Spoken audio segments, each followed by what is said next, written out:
first thing I see on Facebook when I turn it on is Winstable Town's interview with Keith McMahon. It's good. It's not that long. I was soaked, not feeling well. I'll just answer a couple quick questions and get out. Straight away, Facebook ain't loading up. Have you got it loading up at you? You're in. Yeah, I've got it. It's on. Yeah. Yeah. Okay. Saying that it's not there. Yeah, it's on, mate.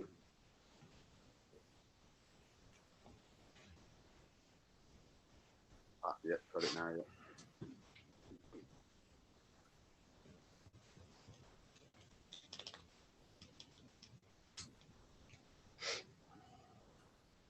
We're all there, so that's all right with that. So let's come out of that. Go into the record.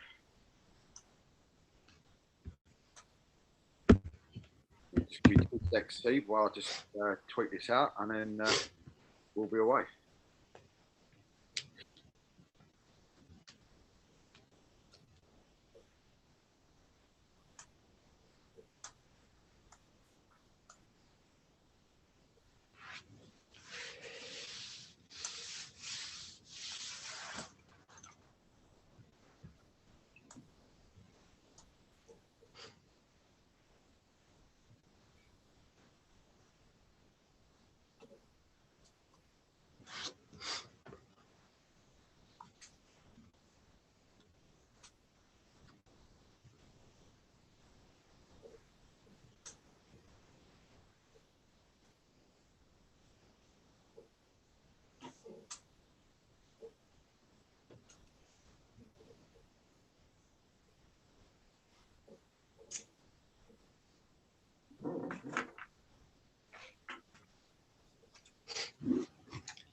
Well, welcome to the D&K Reposs Non League show, and me and Keith will be here for the next couple of hours. And joining us later on today, and hopefully, shall we say, is Dean, of course, the chairman of Cheshunt Football Club, and Chris Moore, the manager of Hamwell Town. Hopefully, will join us as well a bit later on as well. But of course, with us straight away, he's the man himself behind all of the Southern League tweets and Facebook pages and all the rest of it. So now everybody can put a face to the tweets in Steve Whitney. So welcome, Steve. How are you?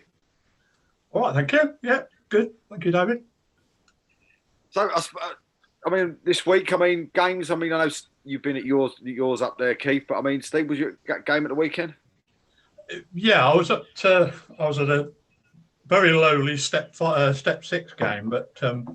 It was at a club that I'm going back to. Actually, I played for them in the 70s and 80s, but I'm going back there. I'd actually retired from management at the end of last season, but my retirement lasted about 2 weeks, I think. So, I'm now, although I wasn't involved this season as a manager as such, I was given the title of technical director, which is a wonderful title, at Desborough Town in the United Counties League Premier Division. Basically, I was helping out their young manager, who I've known since he was about 10 years old. Found him some players and helped him out.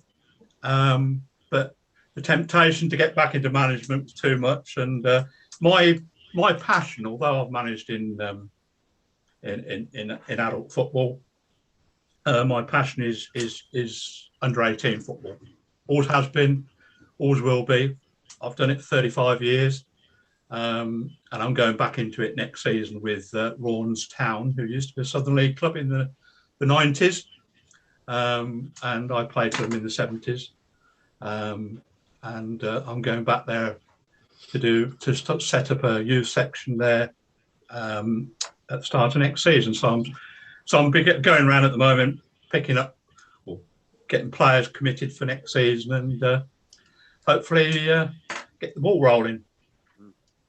So I was at their first team game on Saturday. They were playing Bedford FC.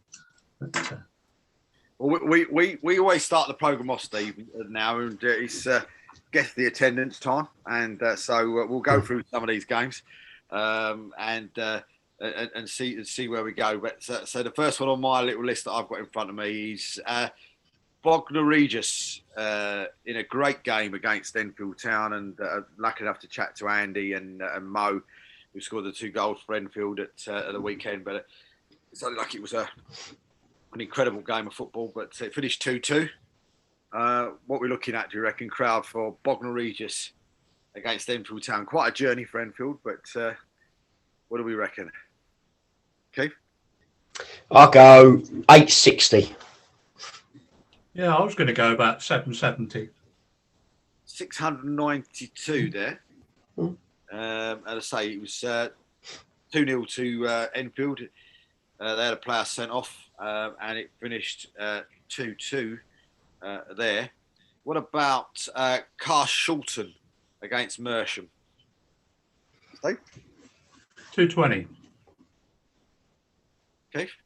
189.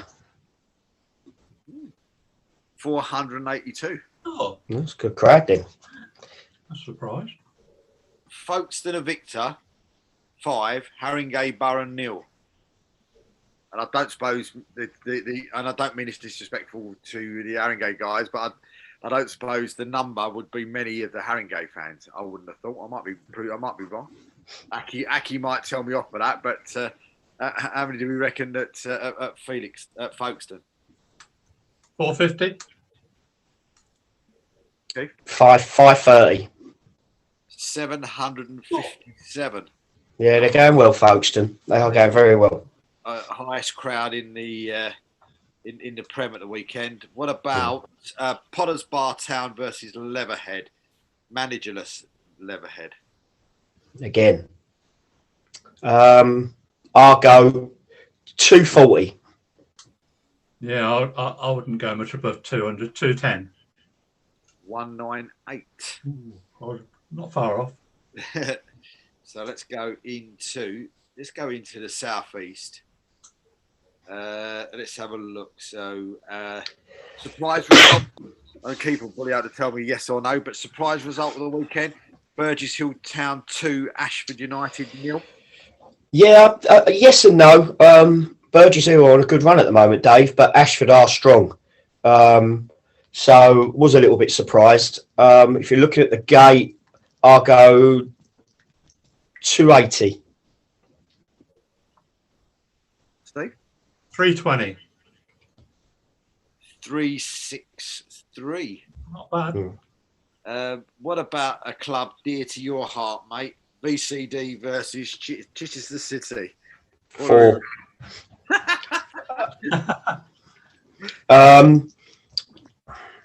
I'll go 80.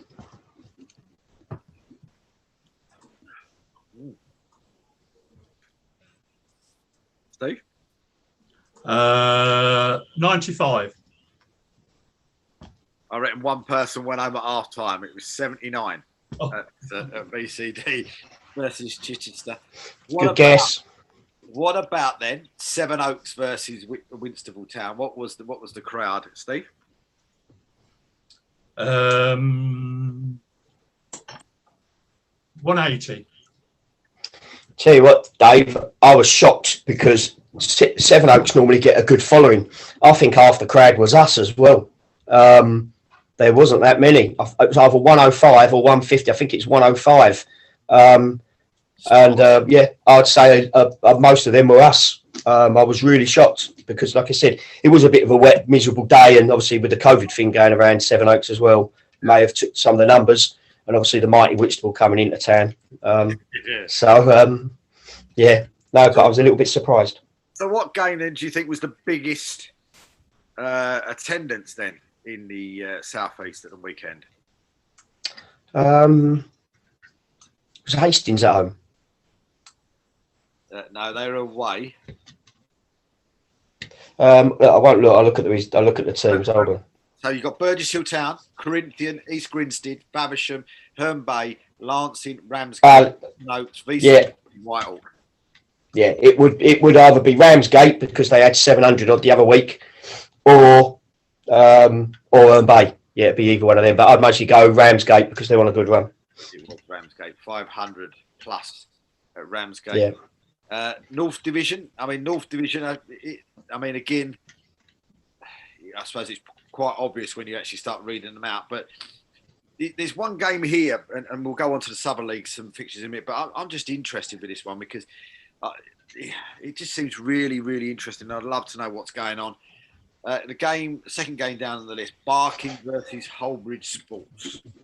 How many do you reckon were there? Steve? 110. I watched Charlie's interview after as well, and obviously Holbridge don't have big support, nor does Barking really. I don't think there was many more than what was at the VCD game. So under 80, I go again. 78. Yeah. And I suppose it's curious to know what's going on there because it's one of those clubs, Steve, if you don't know too much about Barking and what's going on there. They were one of the ones at the beginning of the season, Keith, would we say that were definitely one of the ones that we were looking at to be probably champions or playoffs? They were my favourites. My favourites. They've had some injuries. Obviously, Charlie being injured was a big blow. And obviously, Jay Leader, I think, had his first game for months on Saturday. Yeah, he was back. They've lost a few players now as well, gone after Justin's left. So, it's... And he scored as well, Jay Leader as well. Yeah, I know he did from set play, yeah. But then they lost, didn't they? Which again was a surprise. 2-1, and so just looking at that table for them now, and they're sitting 17th now. They're right down the bottom there now with only Whittam, Romford, and the team that beat them, Holbridge Sports, below them. Well, we was talking, Dave. I was talking to someone at the weekend. And I had it when I took over at Whitstable. When you're down there, it is so hard to get results. We chalked up our 4th straight win on Saturday, and once you get that sort of winning habit, it's different. It's the other end, and you can get stuck in a rut, and it is hard. And I think that's what's obviously happened at Barking. They're just not gelled. But it was only a few weeks ago or a month ago we were saying how well Whittam were doing, and then look what's happened there. Change of manager again, and it all sort of sorts itself out. But it's difficult. It must be hard. I would imagine. Living in Northamptonshire, where, to be honest, I live in Kettering, and there isn't an awful lot of clubs around our area. So if you're managing, let's say, Kettering Town, my ex-club, then you haven't got an awful lot of competition around for players in the local area. But in that area, Barking area, all around the North London and in Essex area, you've got so many clubs competing for a small pool of players, aren't you? Really, it must be difficult. Yeah, it is, and I think that's where Dave's sort of a big shock because they did sign some big names, and it looked like that was on. They had a good few quid behind them as well. So obviously with injuries and that, it just hasn't panned out that way. Looking at that table, I'll be interested to see if there's anything like Dave, in the Southern League. But you look at that, and you've got Grays in 6 on 29, Sudbury on 30, Aveley on 30, Dereham 33, Stowmarket Town 33, and Canvey Island 33. And don't forget Sudbury have played less games as well. Yeah, but you just look at that and you think, we always say that how tough that sort of. That sort of league is, and that just sort of proves it. But maybe not the teams up there that you were expecting to be in that top section. Well, you look at 11th place, Dave. They're on 25 points, so it is tight. Stowmarket have done really well, haven't they?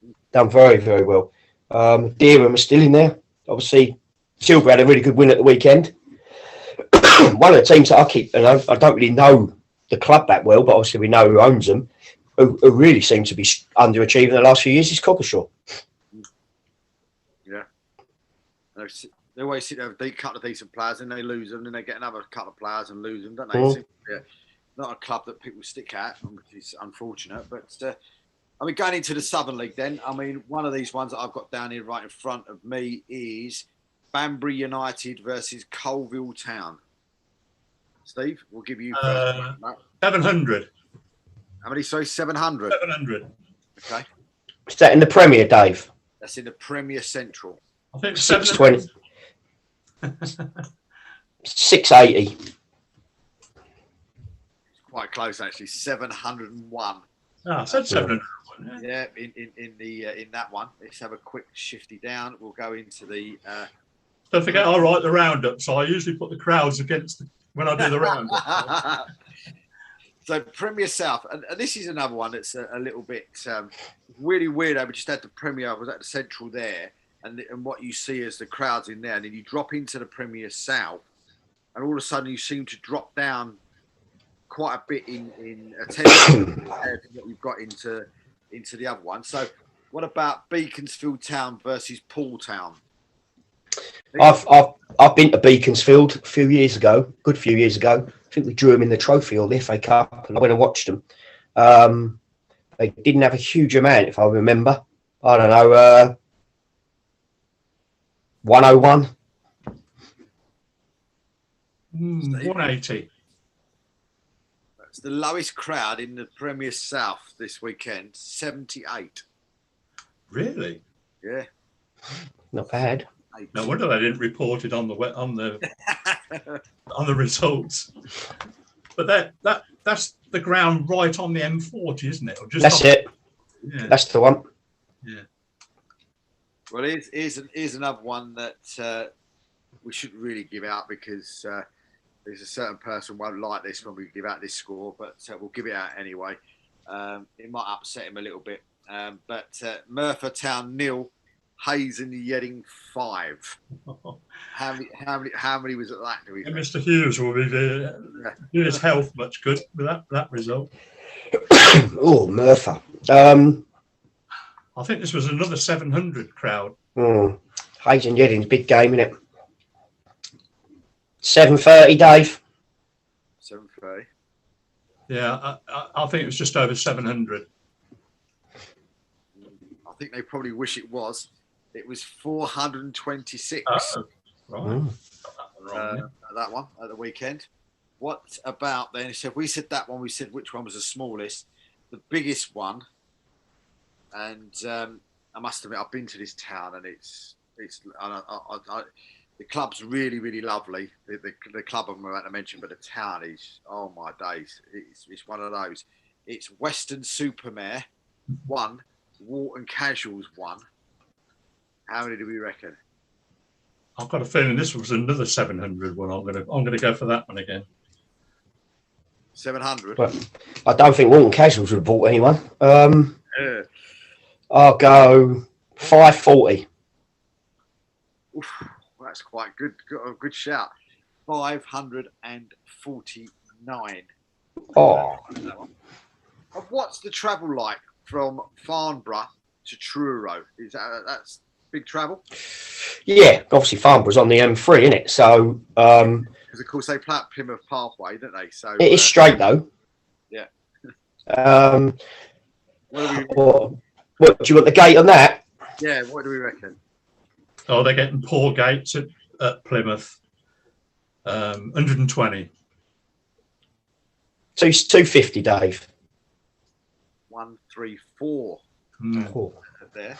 Yeah, they're really suffering. Since Truro have been ground sharing it, well, not ground sharing, we're playing it. Bolitho Park, they've struggled. I mean, they get good gates at Truro normally. There's nothing else to do around there, is there? So before we go on to the next one, why are they playing there? the ground's being redeveloped. Right. Okay.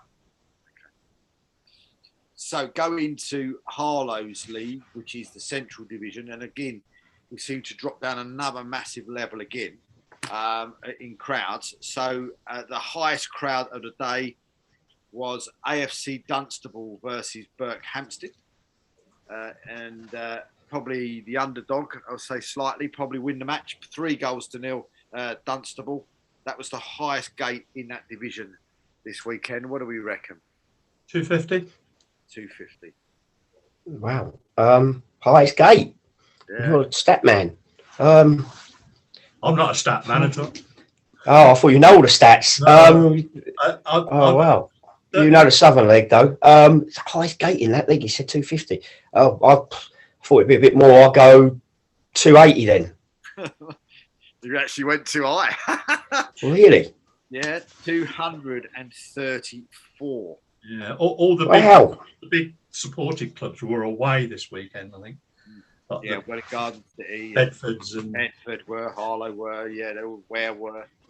What about the lowest crowd in that division? So if 234 was the highest,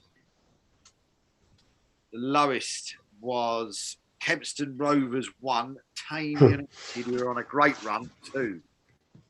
I think I know this. I think I see this in the paper because I do look at some of the things and go, "Wow, how low's that?"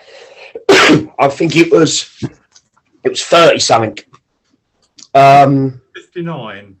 I'll go for 30. Is it 4 or 36? 34, 36. Would you say, Steve? 59. 59. You got the last number right, but not the first number. It was actually 39. 39. I knew it was 30 something. I see it in the paper. I thought, "Ooh." I seriously don't know how some of these clubs survive on gates like that. I mean, I know Kempston quite well because it's not that far from me, and it's a nice setup. I don't know if you've been there, Keith or Dave. No, I've never. A really, really nice setup. They got a big full-size 3G pitch next to the main stadium, which they hire out, obviously, and a really nice stadium, nice setup. But I don't know, their support is very poor.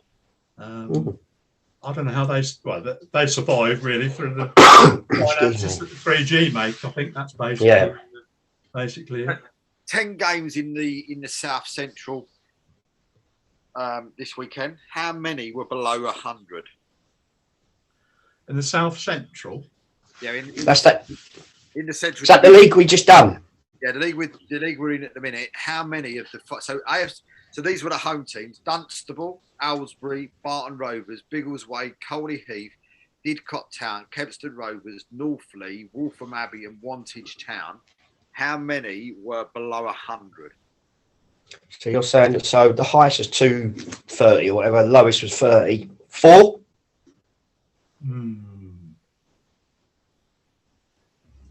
3. 5. 5. So if I and literally, if I would have said to you how many games were 150, it would have been 9. Wow. Yeah. I mean, literally, Dunstable 234, Aylesbury 135, Barton 117, Biggleswade 62, Colney Heath 117, Didcot Town 150, Kempston 39, Northley 93, Waltham Abbey 74, and Wantage Town 61. Waltham Abbey only 74. Yeah, they're on a Wow. real bad trot. But you know, you look at that, and I was let into a little bit of information yesterday that Colney Heath have now got, I think, 2 or 3 or 4 players on loan from Enfield Town, or like a double, what's dual reg on there as well. So they could be somebody to be careful of. And in the South Division, highest game in that division was AFC Totton versus Paulton Rovers. What do we reckon, Steve? 240. I'll go 280. I'm shocked none of these have over 300. And this is where now the shock between the two divisions at the same level, the difference. So AFC Totton versus Paulton Rovers, the away team winning 4-2, 481 at AFC Totton. You had 403 at Melkston Town. Melksham Town are very, very well supported. Yeah, they're a well supported club. 377 at Froome. So if I said to you the lowest crowd was Slimbridge versus Highworth Town and a 4-2 win to Slimbridge, what do we reckon it was? Just over 100. Yeah, 130. 85. and there was only 2 games in that division below, literally below 100. Can you guess what the other one was? So Totton versus Portland Rovers, Cinderford versus Bidford, Cirencester versus Maggotsfield United, Frome versus Willan, Lymington Town versus Plymouth Parkway, Milch Town versus Evesham Town United, Sholing versus Bristol Manor Farm. We know about this, and Winchester City versus Larkhall Athletic, which was the one that was the other one under 100. It was 89. Lymington. What made you jump at that one, Steve? I don't know. I don't know. I'm just guessing. You're spot on. I'm just curious if that was because Plymouth Parkway was quite a distance away from. Well, yeah, and they're a new club in the league, and I don't think they're hugely well supported. So yeah, I think as you said, although Plymouth Parkway are quite well supported, I would be surprised if they didn't make up the majority of the crowd, to be honest. I mean, one of the things I wanted to talk to you guys about before we talk to Steve about his sort of career in non-league and so forth, it seems to be rearing its really ugly head again, and I've noticed it sort of 2 or 3 times over the last week with non-league games, and this is racial abuse again, and it seems to, how can I put this, really disappointingly seems to be coming into the non-league game. And I mean, what's your thoughts on it? You know, with what's going on. I saw another one again tonight on there where there was things gone on, and it just seems to me, I think that was at Stowbridge, I think at the weekend, Stone Market at the weekend in the Isthmian League, and it just seems like it seems to be gathering pace now. And there was one game I think they called it off, didn't they? And it was abandoned as well. I don't know which game it was. That was against Biggleswade. Yeah, and it just seems to be really sort of the ugly head seems to be coming again. What's your thoughts on it? Okay, Steve. Sorry, go on, Steve. I really don't know. I mean, I'll be perfectly honest. I mean, I come from, you know, an era of the 60s and 70s where it was you know, nothing. It was the norm. I'm not saying it was right, but it was a lot. There was a lot less done about it, said about it, whatever. And most of the programs at the time promoted it to a large degree. I haven't seen a lot of it about at games.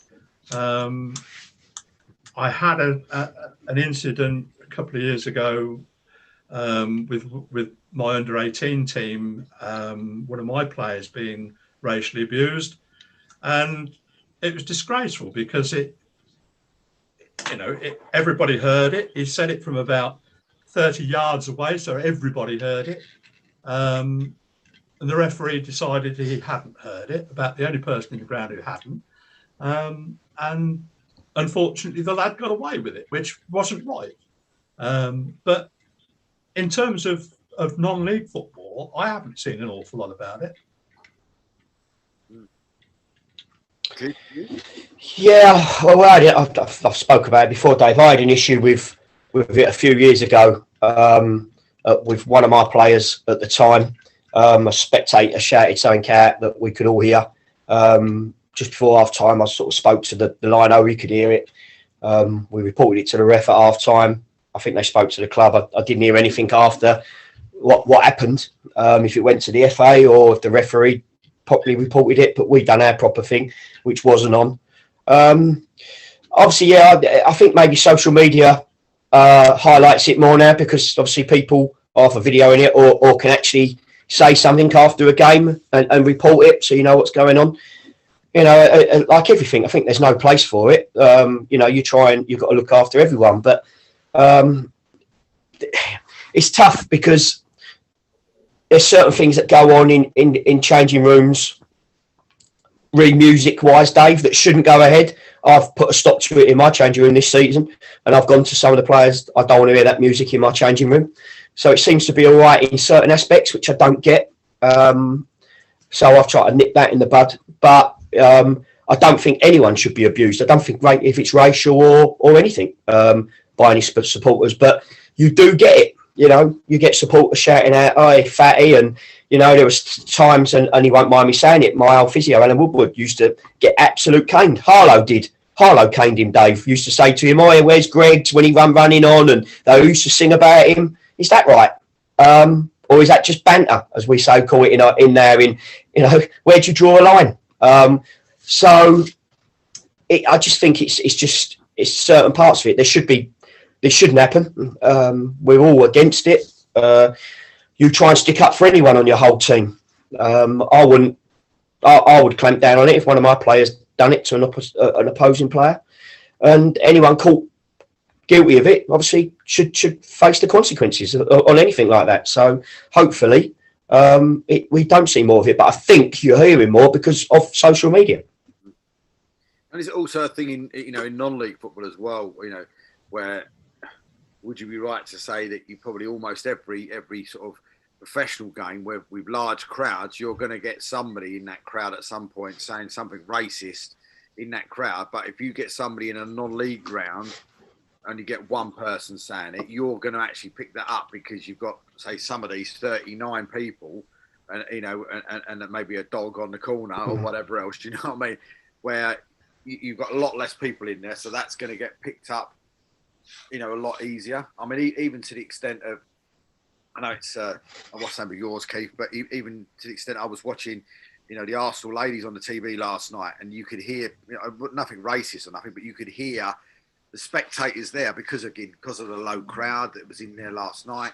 You could actually hear almost everything that people were saying around the commentating, the people that were commentating. So is that another thing as well, where I'm not saying it's unlucky, but somebody shouldn't be doing it anyway, but you've got that situation because you've got the smaller crowds, that it's more feasible to hear when you're going out. Yeah, of course it is, and just what Steve was saying a minute ago, it's not right. But going back, some people, Dave, don't think they're doing anything wrong. They're just their culture, their their what's the word I'm looking for? Their actual sort of learning process is they're clueless. They're not educated. They don't know. They don't think they're doing anything wrong, and you're like, really? And you can maybe hear that. They've had a couple of beers, and you can hear it in the crowd. It's not right, and it shouldn't happen. And obviously, clubs need to take action. But the one thing I will say, and I know you've mentioned it, I think clubs are brilliant about it now. I think they are more educated. They are more aware. They are making things. You walk around every ground now, or you look in the program, or you look on signs. They're saying about racism, homophobic. There's a lot of clubs now done the laces thing at the weekend. I know Whitehall's a massive part of that anyway, but there was loads that are doing it. I know Sevenoaks was selling them in the club. I ain't got laces. So clubs are trying to educate people and are making massive inroads into things like that now as well. And so are Leeds doing it. Yeah. No, I totally agree, and I go back to what I said earlier that it is difficult if you've come from the era that I come from, for example, where it was the norm, and nothing was said, nothing was done about anything, and it has been hard for me to readjust. So I would assume it's the same for everybody this similar age to myself, that you do have to think twice. Not so much racist. I don't think I've ever thought or said anything racist in my life, but there are certain things that you have to bite your tongue. I certainly have had to on the touchline in the dugout, but it is a difficult one. But I do think, and I do agree with you, Dave, that it is more obvious when you've got a smaller crowd, and that's why I think it's the same thing when you're talking about abuse to referees and linesmen, because again, when you've only got a small crowd, most of them are about around the perimeter of the pitch, probably 2 yards actual official themselves, and they can hear quite clearly what you say. Where if you're in a 50,000 crowd, yes, you'll hear a lot of hooting and hollering, but you don't pick up anything individual. So it is more obvious in a smaller crowd. But I genuinely don't think there is a massive issue in non-league football, fortunately. And like Keith says, that a lot of clubs are very, very good these days at educating supporters, players, coaches, etc. Whereas not so many years ago it was unheard of. But do you think it was one of those things though that I'm going to put this? It's very difficult to actually explain it, I suppose, without sounding sort of what's saying against it. But years ago, this sort of stuff may have happened sort of constantly, maybe 10 years ago, 20 years ago in non-league football and in football generally, but it wasn't actually sort of like the thing now that everybody's sort of red hot on, if that's the easiest way of putting it. But that's because, Dave, this is what I said to you earlier, because people are educated about it. As Steve said years ago, it wasn't right and people might have got away with it, but they know, you know now, and I think it's just the way life's changed. You're more aware of stuff, and if people think that, they should keep their opinions to themselves. But like I said, it's something that obviously you don't want to see in football. But I do think it's miles better than what it was. Even going back when you said, I think that clubs are more, educated. There's things up around that the warning you, or the stewards will go and have a word if their crowd maybe are getting a little bit irate. I think it's maybe a little bit more highlighted now. I think one of the other things as well that's sort of been in headlines the last week and a bit, and over the last 10 days or so, maybe a little bit longer.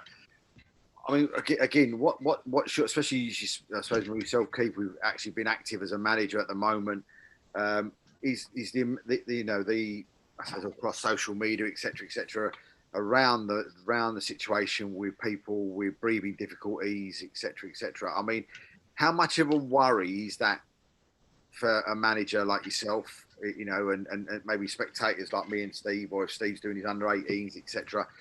How much of a worry is that for you when you go to a game? And do you think that all this stuff is connected to these COVID jabs, etc., etc.? I mean, how sort of concerns are you, when you see the amount of players that are sort of having either breathing difficulties or collapsing or whatever else? Or do you think it's more sort of like a let's get on the bandwagon type thing because, we want to prove that, that we shouldn't have the jabs, or we should have the jabs? Do you think he's... Yeah, I'm not going to get into the conspiracy theory with the jabs or not, though. It's each individual. I've had mine, and my boys have had theirs, and so it's something that I think that saves your life. Do I think that people are jumping on bandwagon? Maybe. Again, let's go back into the same thing I said with the same racial thing. It's more you're more aware of it now. With breathing difficulties, I don't think it's got anything to do with the COVID jab. I think when we go back to the Fabrice Miranda thing, or you can even go Christian Eriksen. He didn't have his jab before that. So I think you're just more aware of heart issues, and we've done shows on it, Dave, with screening, and my boys at the age now at 13, 14, where their body's changing, and it's something that I'd like to see, that their clubs do is screen them. So I think it's more aware. Like head injuries, you're more aware now when to run on, what to do with your neck and things like that, and CPR with people. So I just think it's because you've been educated more that you look out for these things, which is all bonuses. It's massive. I don't sit there and go, oh, I've got to look at my player there because I think he's had his jab and he might collapse. No, I would treat it no different than what we would do anything else. So you're not more. What I'm trying to say is, I suppose you're not more concerned on the touchline with everything that's going on. Is it a league thing where you'd think, well, maybe let's get these physios trained, because it seems most are, Dave, but I'm first aid trained. I've done CPR and defibrillators and all that, and most clubs now, and I can only speak again, of the clubs I've been involved with. And, you know, I can't keep singing the praises of Whitstable enough. They're superb. And, you know, they've got all their action plans in the right place. They've got people that are trained. I even know the chairman is as well. I know I am, and our physio is, and there's people in the bar that all are. I just think that clubs are more equipped now. They're just, you know, they can deal with these things. And I think you've got to take that off to them. And the league do that as well. You know, the training that they've come around and gave everyone, and the counties have done it as well. I just think you've been made more of aware. Say I'm worried about it. No, I'll be more, I feel more safer, I suppose, that all these people are. You know, years ago, Dave, we used to have a bucket with a sponge. What do you do? Shock them with cold water? Or used to run in and squeeze their nuts and see if they jumped up. Oh, no one has nowadays, things have moved on hugely. So I'd say no, I'm more, I think, secure. Yeah. You know, I'm pretty sure people at Whitstable, they've got a bottle of vodka on the side. One of the ladies will jump over and stick it down their necks. You know, there's more people that give mouth to mouth at Whitstable, I think, than anyone. I don't think I'll get a chance to get on the pitch. Steve, do you see the same way? Yeah, I mean, as like Keith said, I think because each one that does come up is highlighted, whereas before, unless it was like say a Fabrice Wamba situation or an Ericsson situation, which is nobody wants to see. I mean, I actually had a mini stroke in a dugout November 2019. I was managing, and I just had what I didn't know at the time, but I had a mini stroke, and fortunately the ambulance was there within half an hour, but because they thought I was having a heart attack, I was dealt with by the people around me. I was dealt in that way, and but people are trained better these days, and as Keith said, you know, going back to my playing days, you know, very rarely did you ever see anybody that had any proper training in terms of first aid, and it was the bucket and sponge job. But what does concern me is when I go around watching youth football, is what it annoys me intensely is when you see these I assume they're the coaches or the managers just running on with a bottle, with a water bottle. Mm. I mean, you know, what use is that?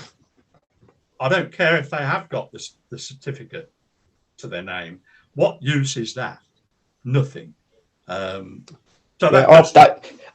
Steve, I've watched academy games, and all the academies meant to be the new in thing and brilliant. And you know, I've watched them where they've got nothing.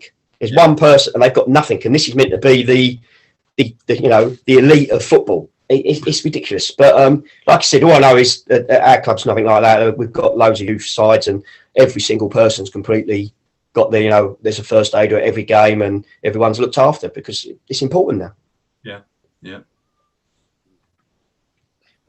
And so with youth games and stuff, I mean, with a club like Winchester, I mean, you've got all those other sort of youth teams in that. Is that something that you guys are actually sort of pushing to them, a bit like what Steve said? You know, are you pushing to them that they've got to have somebody trained there on the touchline? I think that's part of the code of conduct and part of your DBS now, Dave. Anything, you know, as I said, I think I've just got a message. I think we've got 27 youth sides at Whitstable, and mixture of obviously girls and boys sides. But everyone's obviously got a fan number. They've got to obviously, you know, have passed their DBS. Every team's got to have a first aider.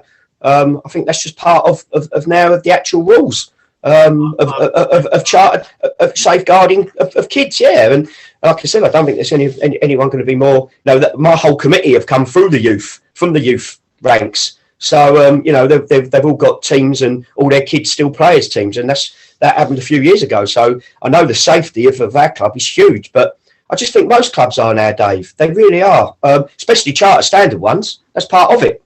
You know, you've got to have designated people. You've got to have designated welfare. You know, it's not just that; it's mental health as well. That's really important for youngsters. You've got to have someone that they can all go to. But all I can say is with our club, I know it is because I've seen everything about and how much they take. They're serious of the youth sides, but also our county as well. Kent are very, very good at it. Yeah. Do you mind if I ask Keith a question, Dave? Yeah. As a first team manager, I'd be quite interested to know, what do you take much interest in the youth section below? Yeah, massive. They're a massive part of it. I've gone and watched. Obviously, I've got 5 under-18s in my squad. Brilliant. I've watched my academy teams. I've watched my under-18s teams. Obviously, my boys play at 14. So if I do get a free week, I will go down and watch. But we try and get 4 or 5 at least of the youth teams to come and train with me on a Thursday night. I gave a young lad his debut as well on Tuesday, who's 16. We were losing and he come in the squad. So yeah, no, it's huge. It's a major part of our club. We have mascots every single home game. Come and watch mixture, and we keep them involved in the club. It's huge. It's a big day out for them and us. It's great to see. I love seeing all the youngsters. We had mascots and ball boys at our last game, and I would think our home game on Saturday, because it's the last one before Christmas, I would imagine we're going to have quite a big following of the youth. I think it's massive part. It's you want to, especially being a town club as Whitstable is, you want as many there watching and coming through the club as possible. And and we've done that, and I've been fortunate. One of our the person that assisted our winner on Saturdays was 17, plays for our under-18s. Good player, lad, come off injured. Gus Barnes played every game for me since I took over. Under-18, he's 17. We've had Mo Chan as under-18. Obviously, Montreal's come for our youth. We've got a lot. That's brilliant. I'm glad to hear it. It just annoys me sometimes when, I've had a pretty good record over the years with developing youth teams and players, and it annoys me when the actual first team manager doesn't then go on to help you progress those lads.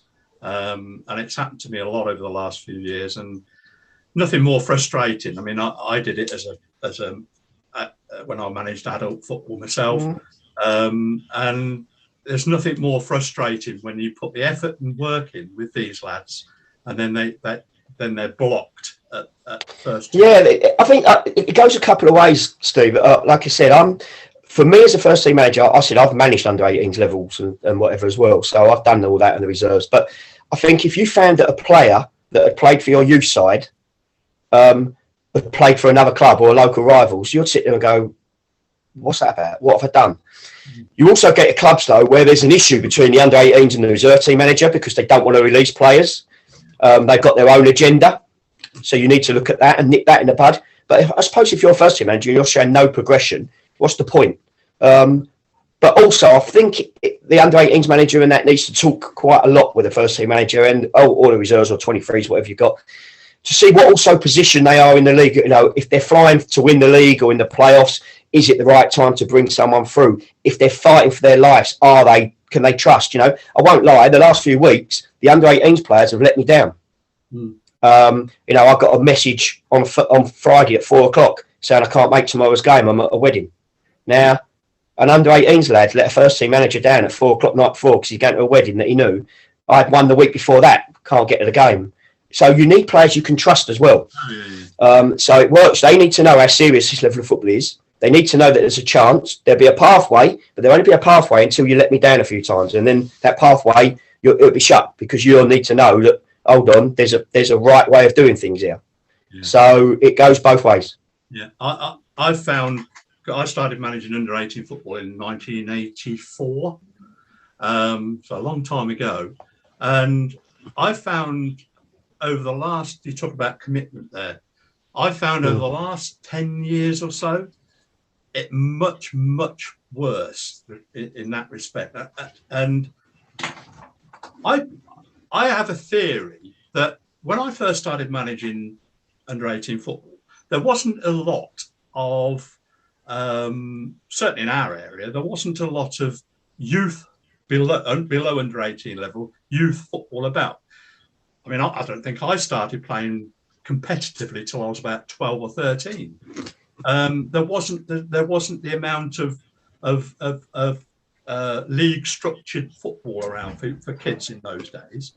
And when I got to sort of that age group, you know, I was still really enthusiastic and whatever. Now, the last 10 years, because the kids start playing football now at 5, 6 years of age. By the time I get them, they've been playing for 10 years. Yeah.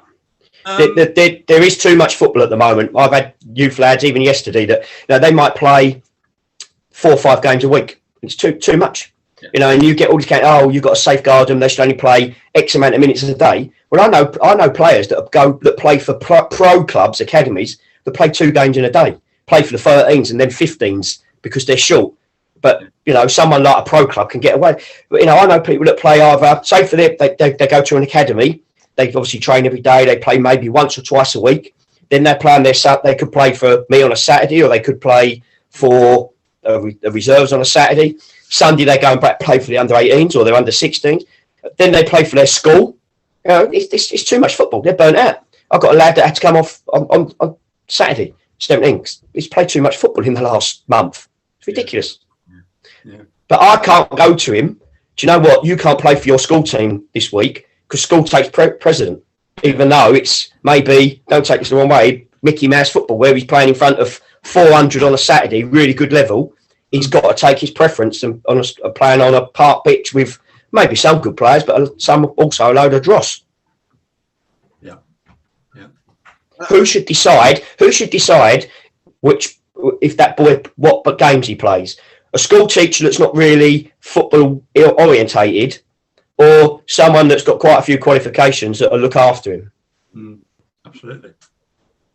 I mean, so with these lads though that you've got, and you say they let you down, or some can let you down, etc., etc. I mean, how do you manage that? Do you get to a situation with that you think, well, yeah, okay? Do you know what I mean? Do you give them 3 strikes and they're out, or do you give them 2 strikes? Do you give them the 1 strike? I mean, if they sort of let you down and you don't feel that they've got that commitment to sort of help you in that first team, I mean, how long do you take before you say, look, enough's enough? Well, not very long, Dave, because especially if you're fighting for your life and you turn up when 2 of them ain't there and you're down to bare bones as it is, it's happened. I won't lie. It's happened in the last few months with some of the youngsters. And I've had to, at the time, at the heat of the moment, I might, that's it, you won't play for me again. But you sit down, you have a chat with them, you give them a chance, and you say to them, look, this is serious. This is a good level of football. And if you've got to decide if you want to either go out the night before or you're going to let me down because one, you've got poor communication, then you won't play for me because I've got to trust everybody around me. It doesn't matter who you are, the physio, I've got to trust all my committee. I've got to trust everybody, and the players are that as well. And I'm giving them a really good opportunity. They mostly get 1 chance. They do it again. That's it. I won't look at them. I mean, do these? This might be a completely silly question, but do those youngsters going into the first team? Are they playing for free, or or do they get paid like the experienced pros as well? No, listen. I've got my own rule on certain things like that. I know the club pay them expenses, which is fair enough. I've always said if you're an under 18, I don't think you should get paid. I think it should, unless you're a complete regular, I think it should be an honour to play for your first team. And I think that's gone out of football now. I've had some players, Dave, that's not even not attached. I'm not saying this at Whitsport at all. Over the years that I've tried to sign that are 18, first thing they say to me, how much money are you going to give me? And I'm like, really? How many games you played at this level of football? None. Well, none then. You've got to be established. Clubs like mine and my committee work their absolute granny off for every penny, and they do a brilliant job of it. Why should I just waste their money? Show you want to play for the club. Show some pride. And once you've done it, I always say, good players, money will come to you, not the other way. Money will follow you. If you're good enough, it'll come to you. To be fair, I've got a couple of lads. Well, I'd say all my youngsters that play for me ain't got an issue about money. I've got one lad, and I'm not going to mention him, that they've gone to me, Keith, I'm not bothered about the money. He's playing regularly. Do we want to give him some more? It's not about the money, which is brilliant. And he's playing every week. But at the end of the day, he could be playing 3 or 4 days later for the under 18 side. He wouldn't expect to get paid for that, would he? No. So it makes sense. Mm. So your youngsters that you've got in your team, though, Keith, do they still play for the under-18s? Yes, some do. Some do. I always said I wouldn't take that away from the under-18s. I've always done that. When I was at Thamesmead, we had 6 played for me in the under-18s and in me in the first team, and they played both games. If they've played a lot of games, or they've got a knock, or we got a big game on the Tuesday, or something like that, then no. I would say, look, we need to monitor. We need to look after you here. One of the lads, I think I would say the lad that played for me on Saturday that set the goal up, he would have played for the under-18s on the Sunday. The other lad that come off wouldn't, because he's been playing too much football. He's got a few niggly injuries. And I think part of safeguarding is looking after them for that reason. You don't want them burnt out. And I think that's where, going back to what I'm saying earlier about a school teacher compared to me, that I know really if they can play or not. So, yeah, I believe if they can play still, it shows the other players in the under-18s, they're not Charlie Pig potatoes either. And they should go and play for their under-18s and stand out like a mile as well. Yeah. I mean, our under-18 football is all midweek. So we have the same issue where if mostly Thursday nights, our games. So if the lads are in the first team and they've got a big game on the Saturday, the first team manager can turn around to you and say, look, can you only give me 45 minutes or whatever, because we've got a big game on Saturday. But it is all about communication at the end of the day, isn't it? And it's but I'm a firm believer, and I'm glad you said you don't stop them, because I'm a firm believer that you should let lads play under-18 football while they're under 18, because you never get those years back. No, but again, like I said, it has got to depend on their workload and how much they're playing. Yeah, absolutely. So, Steve, let's move on to yourself. I mean, tell us a little bit about yourself. I mean, I saw on the, I've read of you, the bits that you sent me through, and you joined Swansea City as an apprentice professional in the early 1970s and played for their under-18s and reserve sides, and after being released, was signed by Ron Atkinson of all people, which is which is a thing to come out with it. For Kettering Town. And then got on to managing, with the likes of Rothwell Town and Deesborough Town and Wellingborough Town, etc., etc. And then, of course, then joining the Southern League as the media man in in 2020. So, I mean, talk us through your career. Well, you said it really, but yeah, I must admit, it came as a big shock when the Swansea thing came about, because although I was a decent player, I played for the county. I played for Northamptonshire as an under 18 or under 17, or under 16. You always look around and you think there are better players than you about, but it's like Keith will know. You look at a game, you watch a game, and somebody stands out on the day. I must have stood out on that particular day, and I got an offer, or my mother got an offer, to go down there. And to be honest, it was horrible. It was absolutely ghastly. The first team manager at the time was Roy Bentley, the former Chelsea and England centre forward, who actually was the last captain before John Terry to pick up the championship trophy for Chelsea. But he's passed away now, so I don't want to talk ill of the dead, but he basically signed you and released you, and that was the only time you ever saw him. So you thought he was a bell end, I'll say it. You thought he was a bell end, I'll say it. It was difficult because it was, I was a long way from home, and I did suffer from sort of homesickness. I was a home boy. I will claim one bit of claim to fame, if you like. I did help Trevor Francis become a star, because I played against him when he was 16 and he scored. I was supposed to be marking him as a right back, and he was on the left wing, and he was rapid. I can tell you, he was absolutely rapid. And I was supposed to be marking him that game against Birmingham City, and he scored 5 goals that evening. About 2 weeks later, he was in the first team at Birmingham, and then boom, up he went, away he went, first £1 million footballer.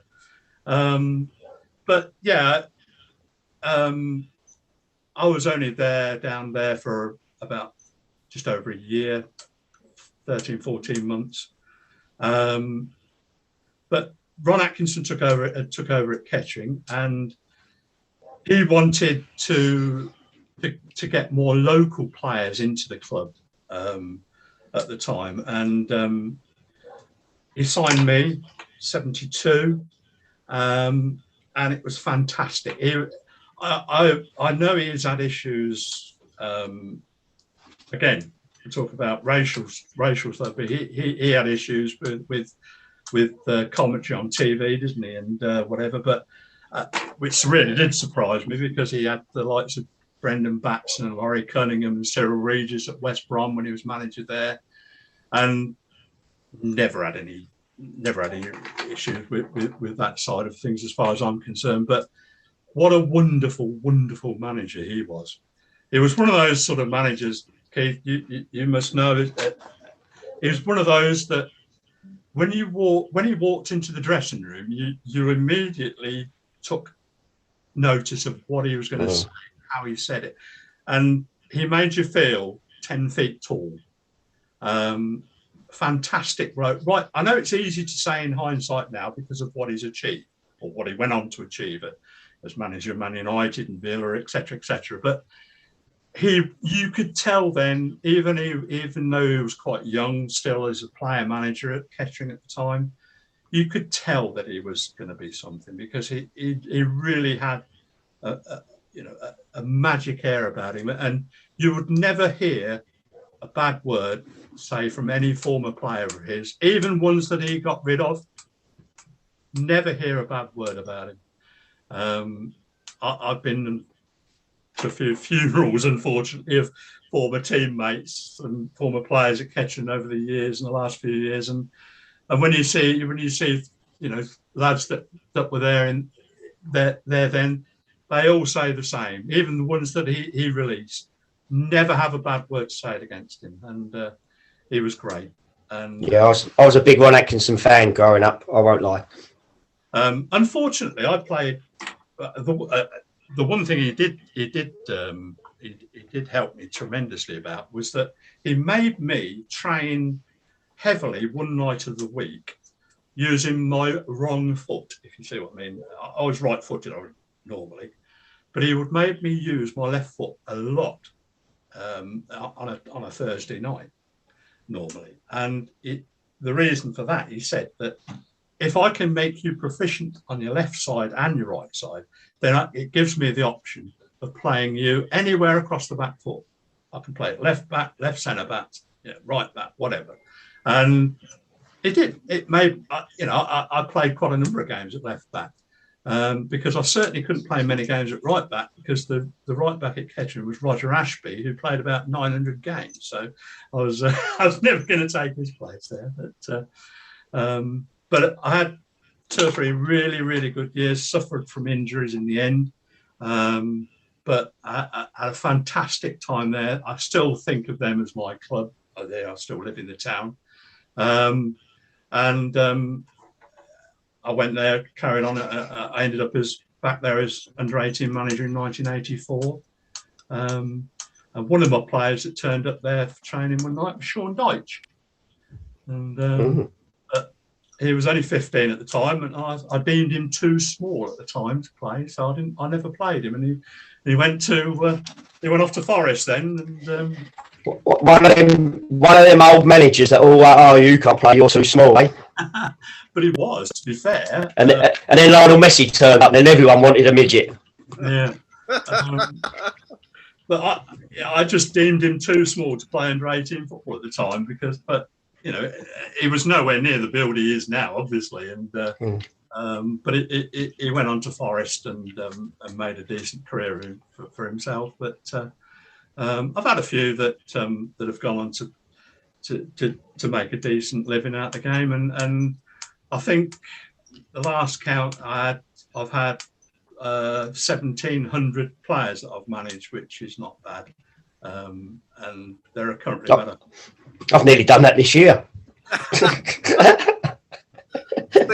Before you carry on, let me just let everybody that's out there just introduce, of course, another legend that's just joined us, and in my bottom right hand corner thing, and another one of these chairmen that if Heineken did chairman, then he'd probably be a picture of this guy as well on it as well. In Dean, of course, the chairman at Chester Football Club. So welcome to the conversation, Dean, and we will be with you in a jiffy. And of course, he's got. He's probably got one present company excluded, sir, in the top left-hand corner. He's probably got one of the best managers in non-league football.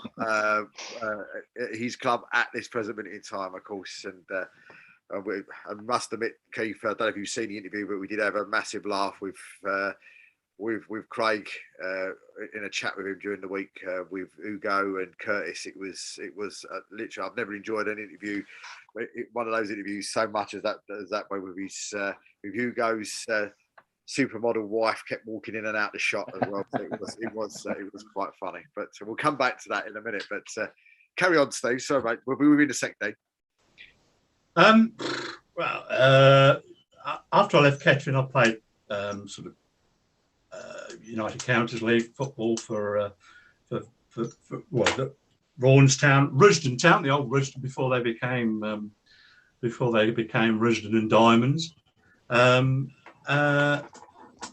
Let's say the last sort of 35 years, it's been in management. And 1992, I took over as editor of Team Talk magazine, which at the time, I don't know if you remember that.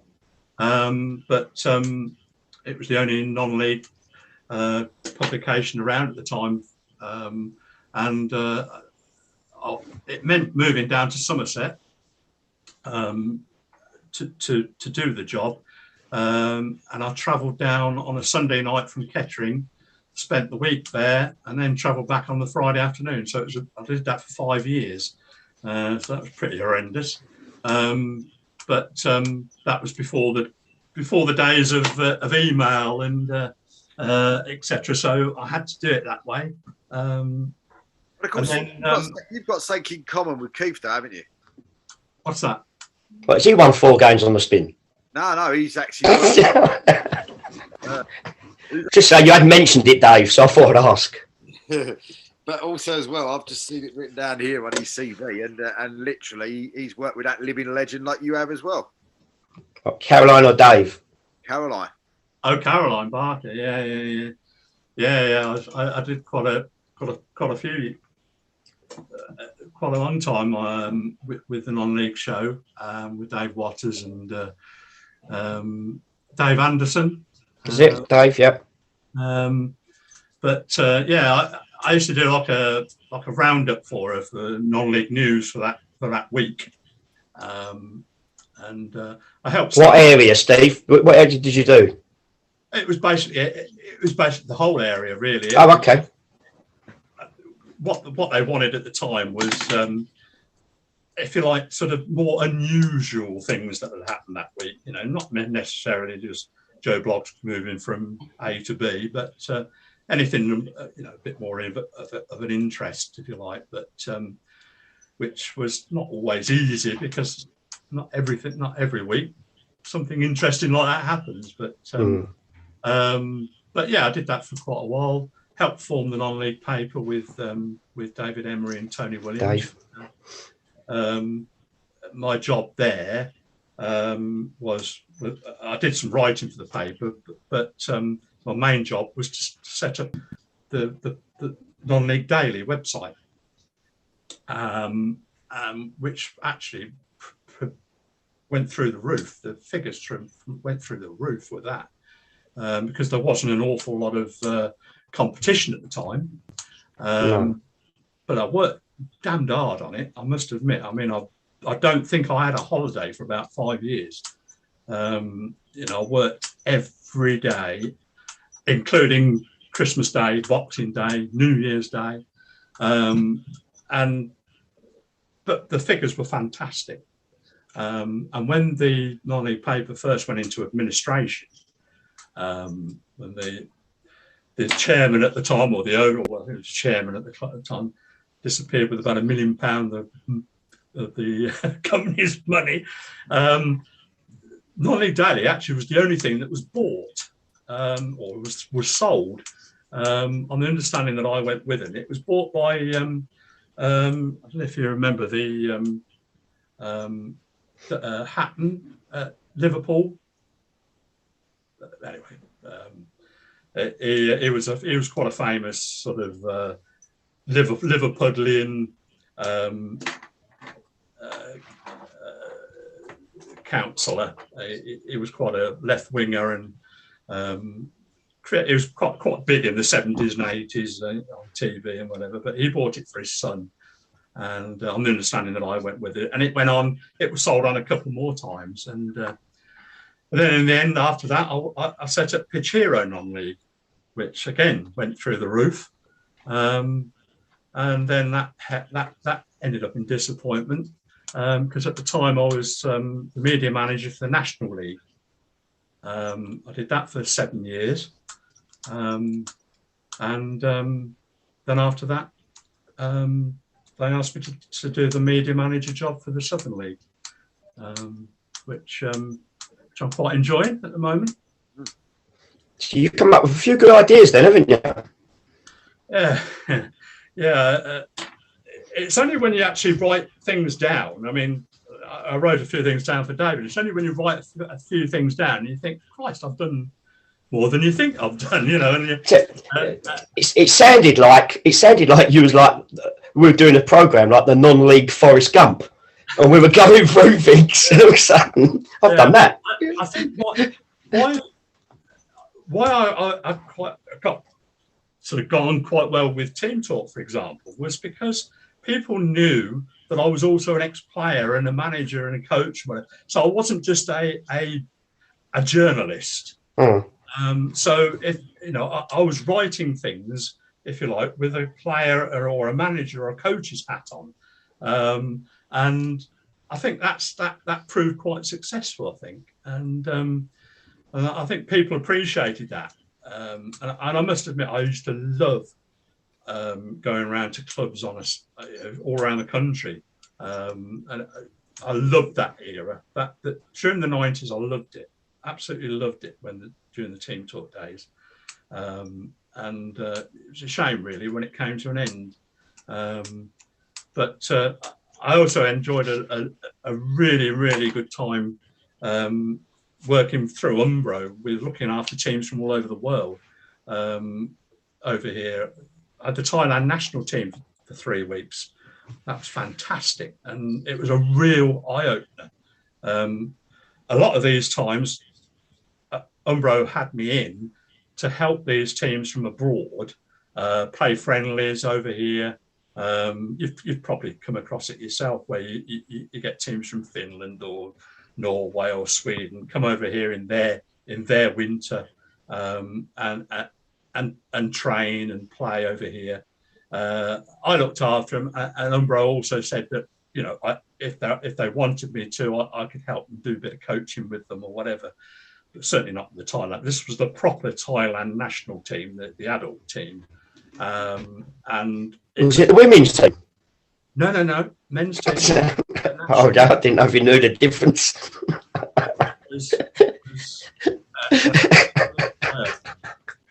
Yeah, I know. Oh dear, it's Christmas.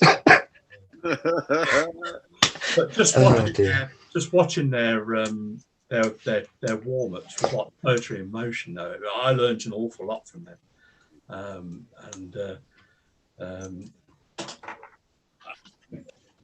it was a really, really nice time, and I've had a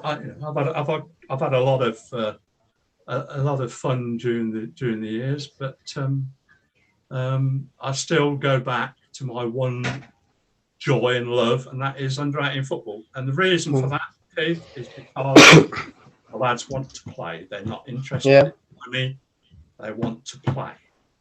I've got to be honest, mate. The career you've had over such a long period of time, it is great to still that you've got that that love for that. Because some people at under 18s would go, oh, do you know what? They're a pain in the arse. They're always out on the P, or they're into girlfriends now, But yeah, listen, it's a tough job to do as well, and you are right. You do see, that you do see him blossom into proper footballers, and you get an idea as a manager under 18s if they're good enough to play or not. Anyway. Oh yeah, what I think I like as well is the fact that you have to rebuild a team every 2 or 3 years, or every 2 years. So if you like, you don't get a situation where you've got a bunch of players in front of you who you've said the same thing to for 5 years. I think that's where it's important of what we're trying to do at Witchsport at the moment. And I don't know if Dean's the same, but we've been speaking about bringing the players through from sort of like 14, so they come through. There's a stepping stone. So me as a first team manager, I look at the under 18s and things like that and go, right, you're ready for them. But then you need someone that maybe in the club that can see them at 16, 15 and go, right, we need to keep these going forward because they are good enough. In a year or two's time, they're going to be brilliant. You got that down at Cheshunt thing? So yeah, we've got a fantastic youth setup. One thing that I find that you've got to strike the right balance is, one, if they're that good, then they're getting pinched by the pro clubs, and we can't stop that. But secondly, it's especially, we say the success rate with Cray is that stepping stone between the 18s and the senior men's football. There's a big gulf. There's a big difference. And so you try and find some way of keeping hold of them players. And we've tried county level football, we've tried under 23s, listening level, and we haven't quite yet found that right balance. But what we're doing at the moment with Cheshunt and what Craig's doing is, Craig, he's playing a friendly every other day as a friendly. And so what we're doing is we call it the development squad. So we're monitoring the players from 16 to 18. We're liaising with the managers. And whenever we have one of these friendlies, we're taking them players to come along and experience the match, play a few minutes. And if we think they're going to be good enough, Craig will start using his contacts and maybe loan them out to step 5, step 6 clubs with the hope they can get regular football there to then come back to the Cheshunt team. I think that then it is the exact problem that there is in football. It is the gap between under 18 level and senior level. There is just the only way, or the best way, is to let them go out to like you say, a step 6, 7 sort of level, step 5, 6 level, to see if they can cope with that first. Because reserve football, certainly in our area, isn't great. Under 23 football, to be honest, you end up with almost an under 18 side most of the time. Then I don't know how what it's like in your area, but that's what it's like here.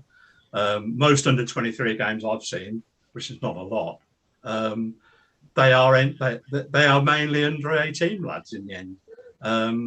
So that is the big problem, is that gap. And I really don't know what the answer is. No, you are right. There is the only advantage with 23s, and it's something that we're looking at next year, is that you can play a few overage players, so you can have your bench from your first team. So they do get that little bit of experience. But I think like some of the reserve leagues, it's more the finances as well. It costs clubs quite a lot of money to run a reserves, and if you not, like you said, if you're not getting them to come through, you're like, oh, is it worth it? Where you might as well stay, like you said, with your 18s or 23s. But the stepping stone is difficult. I think you do get an idea, though, and I think you've got to be a bit... I think the communication thing, and Dean was saying that, is the main thing, because there's no way that you're going to take a whole under-18s team and progress them through, because that's never going to happen. You might get some, like I said, we've got 4 or 5, and I think that's quite a lot, a hell of a lot. And some, if you've got 1 or 2 a year, I think that's the job done. I think that's really good. And some might blossom a little bit more, or some might not get to that level. And I think you've got to monitor that. And I think it's the ones that are committed that will be the ones that will get there. Do you not find that, though, if you've got like 4 or 5 getting into your first team from the under 18, say this year, when sort of all the age groups then move up, the under 17s, they move to under 18s, etc. Do you think then maybe the under 17s look at that this year and go, strength, look at that, Jimmy's a year older than me and he's playing for the first team already. All of a sudden that desire starts to build throughout the club. So you've got Dave, you've got to give like I said, it depends and I said this earlier, and Dean mostly knows, it depends on where your club is at the time. And, say Cheshunt are applying for the playoffs in the Prem, then to get an under-18 in their side, he's got to be exceptional. With us, we was obviously, when I took over, we were bottom. So then it's like, oh, do you trust them? But then you're sitting there thinking they're raw, they listen to you, I can coach them, they're good enough. Physically now, we've got some under-18s. We've got one lady, takes his top off and you're embarrassed. You're like, oh my God, look at the size of this kid. He's huge. He's like a 24-year-old. He's got muscles coming out of muscles. And I'm like, nah, this ain't right. He's got a dodgy birth certificate, right? And it's like, but you're like, well, physically he can handle that. I've seen him knock 27-year-old geezers out of the way. It's not a problem. But if you've got that and you're lucky, and this is what every club dreams of, is that you can build your club that you've got the best youngsters at every age group coming through. So you've got a conveyor belt, so you're not dipping into your pocket. The reality of it happening is very rare. But if you can get it to the best you can, because you set your club up right, and every youth team around Cheshunt, whoever they are, they could be called Bognor United or whatever, know that the best teams are at Cheshunt, they'll go there. And once you've got that, then you've got something to work with. But again, like I said, and we are getting that. We won the national cup last season, so we have, and the facilities are attracting the players and the coaching. So we are getting that. And look, Craig, as well as I do, if you're good enough, he will play you. And we've got 18-year-olds who've played first team football. They haven't necessarily come from the Cheshunt setup, but it does show you that he will put his faith in them. As you say, if we are now competing in the playoffs. And the one thing you touched on was communication. And it's not just communication with the managers and the players, it's the parents. Because we want to tell parents, yes, there is that conveyor belt, yes, there is that stepping stone, but only if they're good enough. We're not a babysitting service for under 18, under 21s. You've got to be good enough. And that, unfortunately, you come to the point where the youth setup is that community-based, but you're getting the better players coming through. And it's almost like the program, only the best will make it. And they have to be very good, even at step 3 level to get into the first team.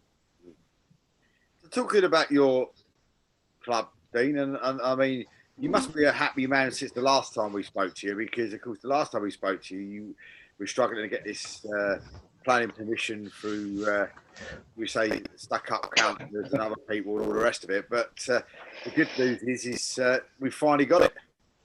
We finally got it. One tick in the box. It's still not over yet. We don't own the land, which must be a crazy thing to hear. But we've got the permission, but we don't own the land. The council do. So to implement the permission, we need their approval. At the moment, that's proven quite difficult. It's been 7 years in the making. I'm determined to deliver the scheme, and we will do. But it's just it's very political, and it has been for the last few years now. I've been there. And I think what's frustrating, maybe it's bad on my part, is that we're doing such a great job at Cheshunt over the last 10 years. But the councillors don't see that. I want them to come down on Saturday morning, Sunday morning, and see the setup, see the amounts of kids, boys and girls, all our inclusive team, our women's teams. We've grown so big. And to speak to some of the fans, and we've got a young fan base coming through now behind the goal. We've got our older fan base who've been there for generations, and just to come and talk to them and be part of the club, because we're not just about football. It's so much more than that, and what we do in the community. And I think, unfortunately, when you say a developer, they it's almost like a dirty word. And they can't see what we're trying to achieve. And that's what we're working on at the moment. Am I right in thinking, sorry, Dave, am I right in thinking then that you've got FC Romania with you? That's right. Yeah, they've been with us for fantastic. They are as good as gold. They've been there now, I don't know, say 7 years, 8 years possibly. And they've been fantastic. Really good. I mean, if people was to actually come over and see what even Cheshunt car park used to look like it. I mean, it used to, Yeah. it used to. I mean, no disrespect. the car park used to look a bit like Waltham Abbey's did, where it was literally looked like they just filmed a World War II film out in the car park. You know what I mean? You know, with the potholes that your car used to disappear in. But you even look at that now, and the complete difference in the Cheshunt ground now to what it was probably 4 or 5 years ago. You know, there's no comparison to what it looks like now, is there? And surely that should, you know, these councillors should look at that and go, well, look what they've done so far. Do you know what I mean? What they're doing to the club already. You know, they've got the 3G surface gone into the back there and all the rest of it. You'd think that would be a massive sort of tick in the box already to see what you guys are sort of doing on a limited sort of basis, budget-wise, around it. The problem is, Dave, and Dean might, you know, I might be barking up a long tree, but I can only go with what happened when I was at Thamesmead with it.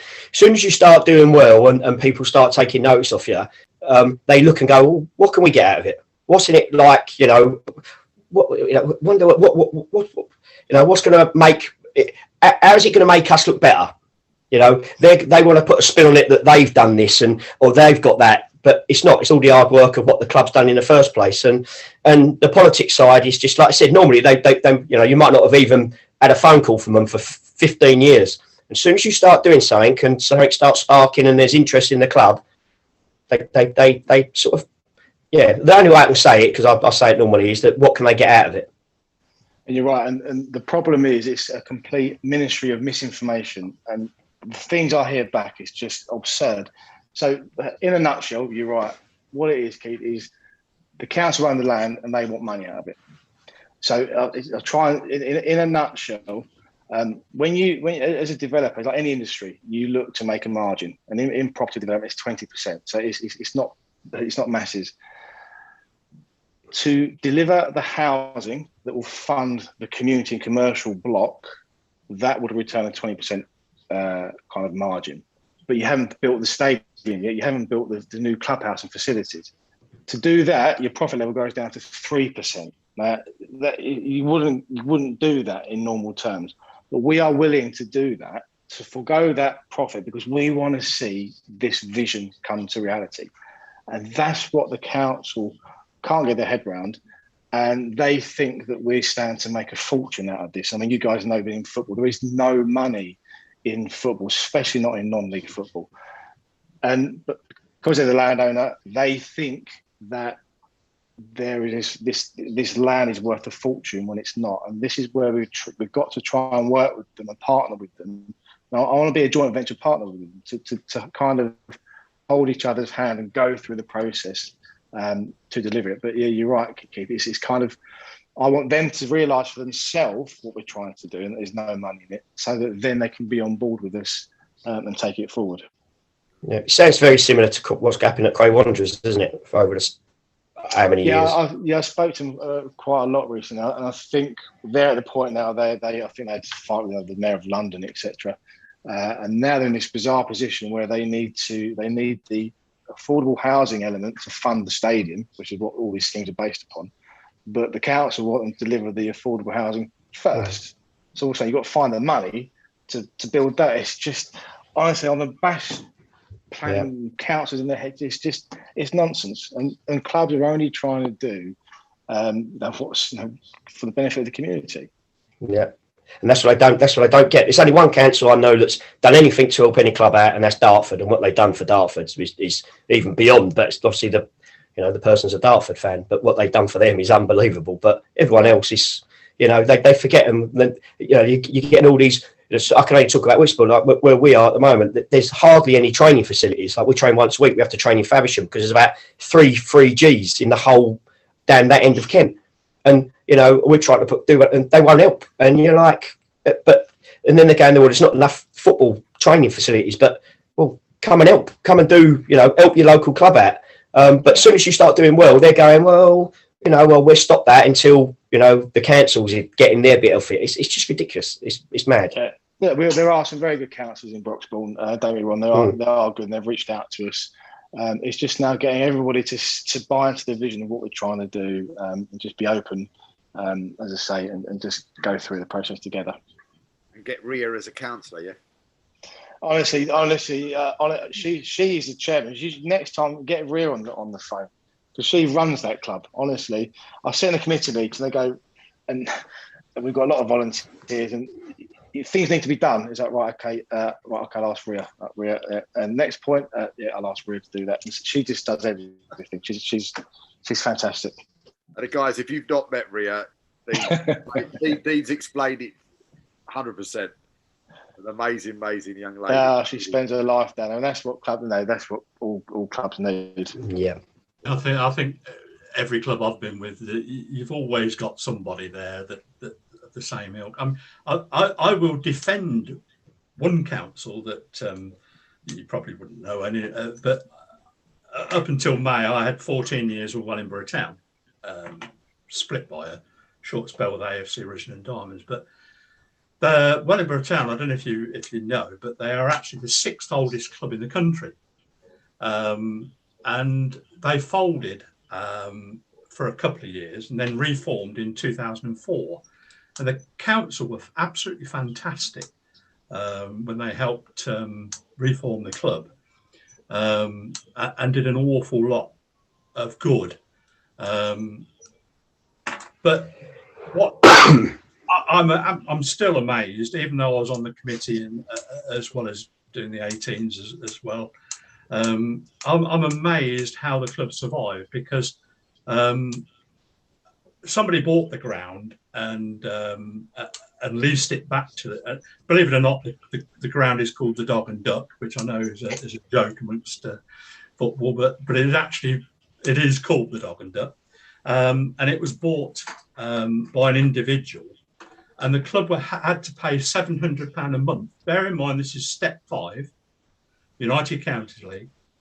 They had to pay £700 a month in rent, and that's before a ball's kicked or anything else, and that's an awful lot of money to find for a Step 5 club before anything else, and they've done that all the way through since 2004, and it's an immensely difficult job just to keep the club going.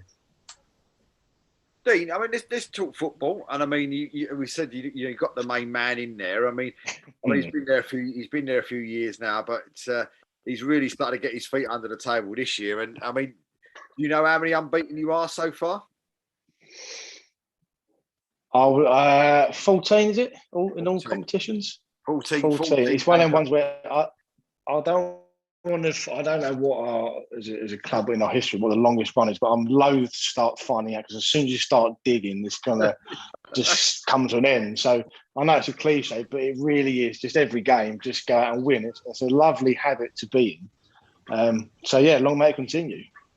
I'll tell you what, Dean, when I see that when Craig signed Rowan Libbard, I went, they're major contenders now, because obviously going back years, Craig loaned me Rowan as a young lad for Thamesmead when he was at Billericay, and he come in and he set the place on fire. He was brilliant, one of the nicest men in football I've ever spoke to, and I'm still friends with him now. I speak to him now, and when he went off and obviously played international football and he was doing well at Billericay, and I spoke to Craig when I took over at Whitsport. I said, look, Craig, I need a forward, you got any? And he went to me, I'm talking to a couple now, and when I see who he signed, I was like, wow, he's done brilliant for you, hasn't he? Oh, he's coming. He's scored goals. That's what we needed. Look, we had goal scorers in the team. I think we need that out-and-out goal scorer, because there's games where start of the season we were playing so well and creating so many chances, but we weren't. We were either getting draws or losing 1-0. And the difference now is that we are winning, and it's been fantastic. 8 goals in 5 games, hat-trick at the weekend as well. Is that what it is? And 5 in the last. Yeah. 5. Yeah. I mean, and we had him. We had him when the season kind of did, or just before it ended before they officially ended it. He signed for us. But then I think when it was coming to or the writing was on the wall, I think that's when he went to Billericay, and Craig was like, oh no. And not only that, they made him the captain. He's thinking, oh, they ain't coming back. But we've kept an eye on him, and luckily he has come back on loan. I mean, you've had a run of such a good player. 4 away games. You've had some bit of travelling as well. Worthing, beating the leaders 2-1. With Rowan getting both of those. Then you got Wingate and Finchley. Then Chelmsford City beating them. Step above in the trophy. And then of course you went for your Beano to Margate last week. and then you had Corinthian Casuals this week, and they were going great guns. I'm speaking to Craig, and he was saying what a good run they were on and all the rest of it, and then you go out and beat them 5-1 at the weekend, and now you go into, I think what Craig was saying, and I think what Andy Lee said as well at Enfield Town as well, that the sort of the local bogey team in Bishop Stortford in the in the trophy, and then you've got Bowers and Pitsey, and then of course you've got and I saw somebody, I don't know if it was one of your fans that posted it or if it was one of the Enfield Town fans that posted it, probably the biggest, he put it down as the biggest local derby for decades is what he put on his tweet. And so you and you against Enfield at your place on Boxing Day. I can't wait. I think it's the first time since I've been at the club, 12 years, that we've ever been this close to Enfield in terms of position in the league. I don't think, we haven't beaten them since I've been there. So it'll be so nice just to get one over on them. They're lovely people. We've got on really well with them. But yeah, we should get quite a good few hundred. It'd be nice to nick a result. Expecting a big crowd though. I mean, it's going to be we had about 600 at the fixture. I can't remember. I'll lose track now of COVID. Whenever the last game, Tommy played them at home. So I'm hoping being on the 27th, day after Boxing Day, everyone's got Christmas out of the way. They're wishing to get back out to watch a bit of football. So fingers crossed, it'll be a few hundred. Of course, now you've had that Bowers game stuck back in there again. Am I right in saying that? You've got the Bowers game sort of stuck in between. I haven't checked for a while. I know we've had, as you say, a run of away games, and now we've got a string of home games, starting with Stortford. So yeah, they come thick and fast, and just concentrate on each one. And you've got quite a little bit of local as well. You haven't got too much of a travel. I mean, you've got Bishop Stortford at home, Bowers at home, Enfield at home, little travel to Bishop Stortford, and then home again to Haringey. That's it. A nice little run of games where you haven't got to get the coach out. Yeah, I haven't been on the coach late. I've been driving down to a few games, but only because we're now, as I say, I went online once and I saw a drum. And we had a few young lads behind the goal. I thought, I'll buy them a drum just to create that bit of atmosphere. And it turned up, which is this great big thing like this. Geez, I don't think they're that big. But they've learned to play it now, thankfully, and they've got the flags. And I tell you what, I don't know how you guys find it, Steve and Keith, but it just a little bit of singing and the drum, and it creates an atmosphere. And they then, these are lads who are 16 to 18 plus 20s. They start bringing their friends, and all of a sudden we're going to Margate and we've got 30 fans on the coach, and it's absolutely fantastic. So it is. The club's saying, well, we've got. I'm lucky. We've got a great fan base at Whitstable, and they sing and they love it. But they've just bought the lads there a drum as well. I think it's just the in thing. Everyone's got a drum. If you ain't got a drum, you're not in it, Dave. If Arlo got a drum, you with Big Charlie Big Spuds with an air raid siren, weren't you? But that's all history now. You got to have talent to play a drum. Got to score a goal first. But no, in all fairness, though, I mean, looking at that, I mean, we spoke to Craig was laughing and joking, saying it was a bit lively on the coach going up to Margate, and he said he turned around to Hugo and said to Hugo, "What's it going to be like on the way back?" So. Apparently, I think I blame the Wetherspoons for that. Apparently, I think the coach left at 11, so they met at the Wetherspoons at 9. So I saw them after the game in the bar. I can't imagine what the coach was like back, but enjoyable when you're winning. Yeah, I mean, there's no doubt about it. Whatever level you play at, a crowd makes a massive difference. And I mean, I helped out when AFC Rushden Diamonds formed in 2011. I don't know if you're aware, chaps, but they started off as an under-18 team. When Rushden Diamonds folded, some of their supporters got together and wanted to reform the club. And I was actually on holiday down in Somerset. And I got a phone call in May saying that I assume you've heard about Rushden Diamonds folding. I said, yeah, obviously. They said, well, we want to start up a new club, but we want to start right from the back, right from the bottom up, and we want to start as an under-18 side, and then go from there. And because of my record in under-18 football, they asked me if I'd help them out find their first batch of players for them. So we held trials, and we were actually on Sky TV. Came down and did a bit about us doing a training session or whatever, because obviously when Russian and Diamonds folded, it was quite big news at the time. I found all their first players for them. I said I didn't want to manage, and I helped out the manager for the first year. The first match we played, and we ground shared at the club I'm rejoining in next season, Rawnstown. We played there first season. The first game we played in the under-18 league on a Thursday night. We were all out in a massive crowd. When we got out, we went out to warm up and went out ready for the kickoff. Massive crowd in the dugouts, ready. The players all lined up, ready. Referee and linesman all there, ready. And we had a message come over. Somebody had run onto the pitch, spoke to the referee, said, referee came over to the dugout and said, we've got to delay the kickoff. We said, what's the problem? He says, crowd congestion outside. This is for an under-18 game. There's crowd congestion outside. The crowd that night was 670 for an under-18 game. And we had crowds that season, that first season of AFC Russian and Diamonds, of that average of 500 odd every single home game. And we took 200 to away games because they were all fairly local. It was an unbelievable season, and the crowd just lifted those lads. You wouldn't believe it.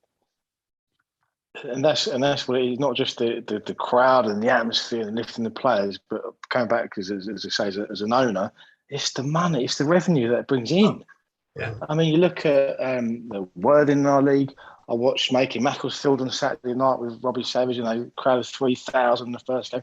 That's just, that £5-10 a pop. It's a huge difference. A huge difference. Yeah. I mean, but I don't know how, and that's when I say easy money, you don't have to spend any money, or there's no direct cost involved for every £10 ticket you sell. There's no real cost to it. Yeah. So that is, getting fans in is one of the hardest things I think I've found over the last 10 or 12 years. It's keeping them then as well, though, Dean. And the biggest thing is, and we speak a lot about it. Cause me and Steve as managers, really, we haven't. This is the first club we've ever had any fans whatsoever. And I think as a supporter, I make sure all the players clap them all the time, and we make them feel part of it. And we interact with them, and they love that. They absolutely love that part of it, and so do we. I think it gives everyone a lift. It gives the players, the committee. When you've actually got people in there that actually love the club that either like you own or they run or we manage, it's a massive thing. Yeah, and I think once you get them, I think once we can get someone in through the gate, it's a nice little setup. It's a nice stadium. You've got a nice clubhouse. It's a good level of standard of football. We're winning. I think I found that they generally do come back. And then they'll bring their friend, and slowly that has started to show. But yeah, one day hopefully we'll get the 600s, thousands.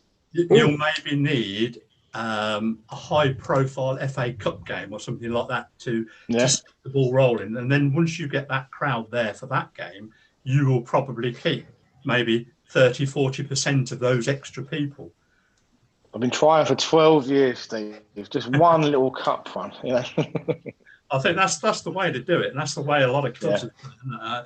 I mean, the AFC Russian and Diamonds situation. I mean, they're Southern Prem Central now, and their crowds have tailed off. They've tailed off. They're still around. They're still averaging 300 or 400, which is not bad, but compared to what they had originally when they first formed, the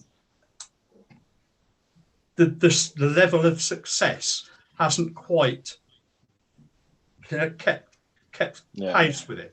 I think if they'd have gone through the leagues a little bit quicker, they would have kept that support, I think, at the same level.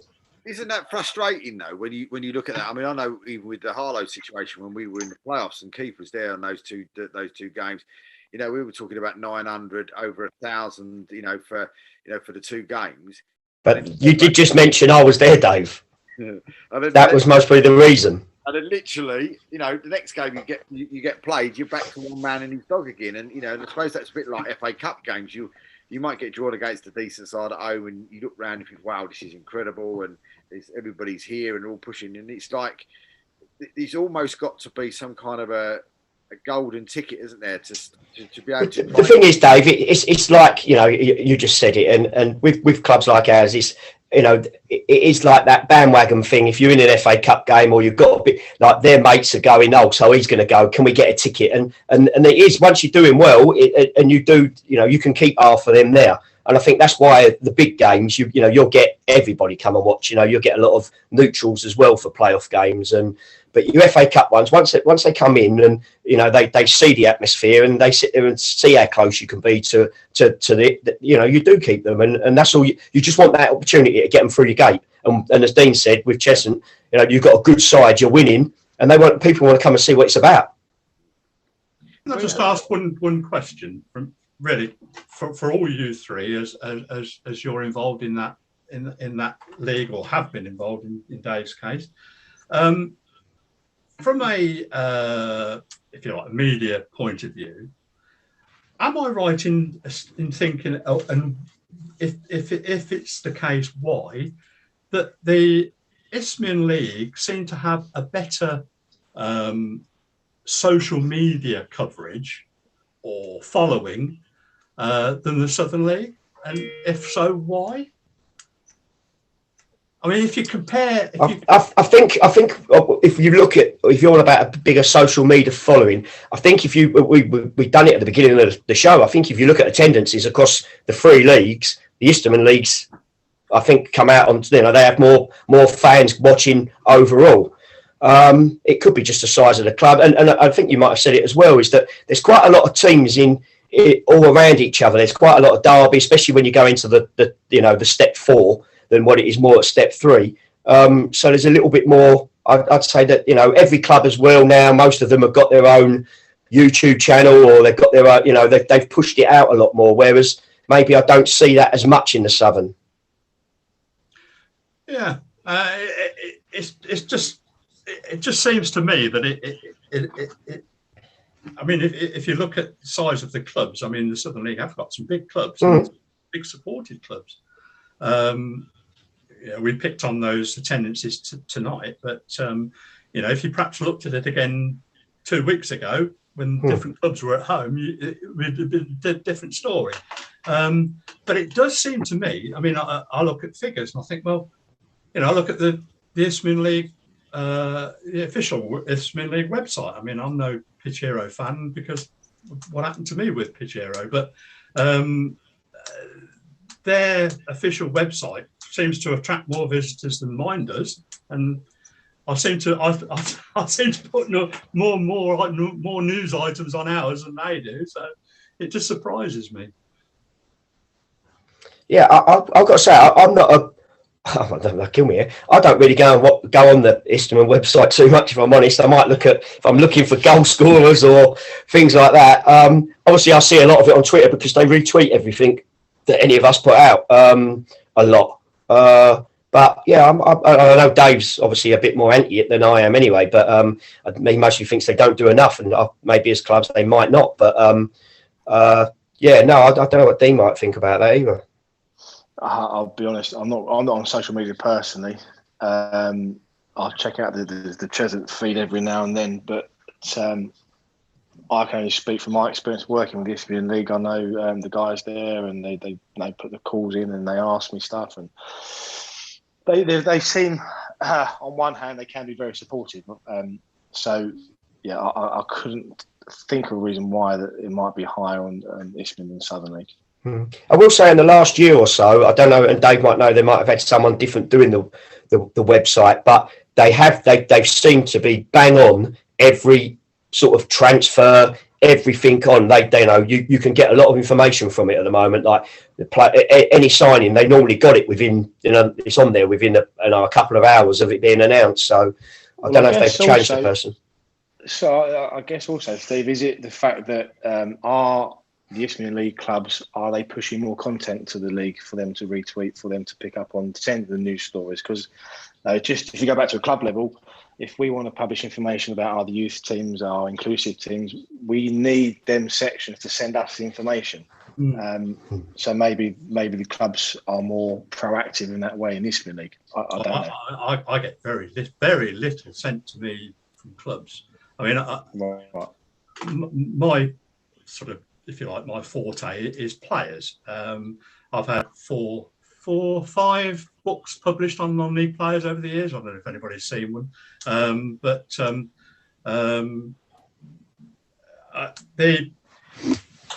what I do with the Southern League is I get a list from the office of registrations from that day, and all I get is the name and the date of birth and the club, and I will then write a news item about that player joining that club, because I'll know of the player. If not, I'll research it and I'll do it.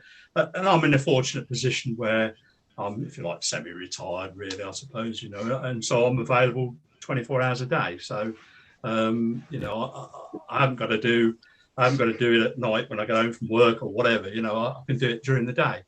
Some clubs do complain that it gets on the Southern League website before it gets on their own social and their own website. But they have got the ammunition to actually ask for it not to be published before they do. But no, I get very little, very, very little sent to me from clubs themselves. I have to do it myself. Could it also be a situation that there's a lot more distance between the clubs as well? If you know what I'm trying to say, where with the Isthmian League as well, there's a lot of clubs in very close proximity to each other. Even if you go up into the Prem, there's a lot of clubs with in a short space of sort of, I don't know, in a certain section. Where if you look at some of the ones in the Southern League, there seems to be a lot more spread around. If you know what I mean, there's a lot more sort of distance between the different clubs as well. So you might not have that sort of inner rivalries that there might be in the actual Isthmian League. So I mean, if you look at the Isthmian North, you could almost put a hat, except for Dereham, maybe you could probably put a hat over them, couldn't you? The clubs that are that sort of close to each other. I don't know if that makes a difference. I'm not sure. Yeah, I mean, that goes to what Keith said earlier. It's just there are a lot of clubs in close proximity. It could be that, David. Listen, I could be really controversial here, and obviously, and I'm hoping, if people want to send me some money for it, could it be that it's just a stronger, a more sort of social league? Dave's going, no, but are they doing it? Are they doing it a bit more? I don't know. So that killed the conversation. It did. Well, I think maybe the way to look at it then is if you looked at the social following of each individual club, and then compared to the following of the league, if that will tell you the correlation. So if there are tens of thousands following each of these clubs in Southern League, but not the Southern League itself, then there's come some kind of breakdown or issue there. Well, just quickly before I asked one other question as well. We spoke earlier on about the situation around COVID, calling games off, etc., etc. I had a reply from the chairman of the Isthmian League. It's only short and sweet. He's put on here that they have a call booked with the FA and the other leagues for tomorrow lunchtime to ensure a consistent approach. So I mean, that's what Nick's just come back to me with. But I mean, back to Chesson, I suppose. We know what the man's like, but I mean, one, I suppose, what's your relationship with him, and two, like, what is he like on a day-to-day basis when you do get to see him? He's just a fantastic man, just an all-round man. I think from the outside looking in, he's probably got the facial hair and the aggression on the touchline and barking orders, but he is such a softie inside. He really is. He's down to earth. He's straight. He's honest, and he's just relentless. He's like having a full-time manager. He's watching VO. He's on the phone to agents. He's speaking to the players. He's on the phone to me. He's arranging friendlies. I mean, we're having a friendlies on Wednesday afternoons against Dulwich Hamlet. It's just the mind boggles. So he's just a fantastic man to run a club. I love having him. I think he loves spending his time there, and he does what Craig Edwards does. He's put together a very good team. And I remember when he joined us, we were 6 points adrift at the bottom of the North. We had played, I think, 3 games more. And he came and said, "I'll save you and I'll get you promoted next year." And he did. And we've been now in the Prem. It's our 3rd season, albeit last year being null and void. And there we are at the moment in the playoffs. It's just, and that says everything. And he's put together a team that is strong. It plays good football. But what's impressed me most at the moment is that we've got lads who are mates. And I think you go very far. They're teammates. That's one thing. But that next level is when they're playing for their mates. And that's what we've got at the moment. And that's down to Craig and Hugo and Curtis. Do you agree with that, Keith? I mean, you know as well. Nah, not at all. No, listen, I love Craig. He's a. I can't speak highly enough of him. I've known him for years. We get on anyway. But he'd always pick the phone up if I rang him, and vice versa. Normally, and Dean's right, and I was laughing. If my phone goes off and it's Craig, it's normally because he wants a friendly. And he'll go to me, "Can you play Tuesday night?" And I go, "No." But that is normally, it is that. And he is bang on over the years. And we've gone down to Blue. I think we even come over to Cheshunt, I think, and played. And yeah, no, it's, he got a pitch. The first thing he says is, you want a friendly? Yeah, you got a pitch. Yeah, what are you asking me for? Yeah. You're ringing me up for a friendly. But his wealth and the respect he's got in football is next to none, Dave. And we've done great shows with him. And he's good fun. He's good fun to talk to, as you know. You could sit and listen to him for hours and hours and hours. But he backs it up, and he is one of the best managers there is as well. Well, as I said, we spoke during the week, and honestly, I've not laughed so much in ages. It was absolutely phenomenal. I mean, Hugo as well. It's the first time I'd met him and Curtis, but it was just. I literally laughed a minute. Hugo's wife come on, which I still didn't get what her name was, I'll be honest. But she came on, and she came on the screen as well. And the plan is for her to come on this week when we talk this week, and maybe Craig's missus as well.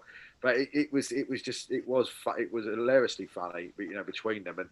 And I think Dean must have had a word with him, because me and Dean had spoke, I think, through text or whatever else previously, and said, when he does the interview, I said, I just wish he'd keep his iPad still, because he goes all over the place. This week he kept his iPad still. So I don't know if you've seen it, but I'll be sent the link. I haven't watched it yet, but it just, I mean, look, when I first got involved, and we were trying to refurb the clubhouse and we did all these things, and the club was improving off the pitch, but we weren't winning. And they were, we were just outside the playoffs. And I keep saying to the other owner, Lee, I said, what are we doing wrong? We're doing everything we can. And now I know the difference. And it is the manager. He's been fantastic. And he's one of these people always say to me, how do you describe him? I said, Craig's one of these people that you wouldn't want to see in the light alley, let alone the dark alley. But he's one of these. I remember the first game I matched against him, mate. It was wow. So all I could say is like, phew. But there's a lot of mind games. He's good. Yeah, but he's one of those characters, though, isn't he? Is exactly what you said. He comes across as the real sort of like somebody you certainly wouldn't be messing with at all, but one of the nicest guys you're ever likely to meet. Do you know what I mean? He's got that sort of soft underbelly, if that's how you call it. But he's a really lovely guy, and it's so great to see that he's on a run like he's on, when's it going to stop? That's the question. Sometimes, Dave, I tell you what, it's not just that as well. Sometimes as managers, and I'm saying this, and I keep saying it about me with Wixford at the moment, sometimes you find a club that you just fit really well with. And obviously Craig seems to have found that with Cheshunt. When you speak to him, he sounds a different person when you talk to him now on the phone as well, the way he is. He's nice, that's not all bad. He seems quite settled. I think he obviously, he loves where he is at the moment. And that's a big thing as well as a manager. You can only do your best when you actually feel like you're in in an environment where one appreciates you, is massive, and two will give you the support you need. Yeah, we love him. The fans love him. I'm sure he wants one of the new development, one of the roads named after him. We'll have the Craig Edwards Boulevard, not the stadium or statue. But he'll want his own little wine unit when he put in the ground. That's one of the first things he did. I walked into these managers' office. There was a sofa in there. There's a little fridge with the beers in. To make yourself at home, Craig, wouldn't you? I think so. But yeah, he's very much at home at Chisholm, that's for sure. Brilliant. Well, listen, guys, time's flown by. I really appreciate it, and it's always great speaking to you, Dean. Always, and you're an absolute legend. So, pleasure to speak to you tonight, and of course, also to Steve as well. Thanks, sir, for joining us tonight. Really enjoyed your company tonight. So, thank you for that, and fingers crossed we might be doing stuff a lot closer together in the future as well. So. Thank you for that as well. But and to Keith as well, of course, and massive thank you. Dave, we forgot to mention, obviously, Dean's going for his big. We're going for 5 straight wins this weekend. 5. No one's mentioned it. Or when people going, Keith, why haven't they said anything about your 4th straight win? I'm 5. I didn't want to put the mockers on it. Don't worry. No, we're going for it. It don't matter. But we've 5 we're going for. With the 4, 3 of them were away from home. We ain't conceded. Really? Yeah, out the 4 straight wins, 3 were away, no goals conceded. I don't know how, but it's happened. Best of luck, mate. I'll be checking. That's the first thing I'll check Saturday afternoon. It's down at home. It's going to be tough, but before Christmas, we've got to give the fans something to cheer about. Yeah, absolutely. And talking about Christmas, me and Keith will be back next week for the last show of the year, a Christmas special next week. We'll be back for that. And we are getting very, very close as well to our 300th show. So we are getting very close to that. So I'm trying to put something together for that, and it'll probably be a pre-recorded show, but we will be putting something together if we can get everybody in the same place all at the same time, which is going to be difficult, but we'll try our best. And if we can, it will be a star-studded show if we can get them all together. Sounds like the Band-Aid single, Dave. It's going to be good. It's going to be good. If we can get all together, it'll be good. It will be good. Trust me. It will be good. But listen, me and Keith will join you next week. And so a massive thank you to the guys for joining us tonight. But until next week. Nice to meet you guys. Thanks so much. No worries, guys. Cheers, Dave. Take care.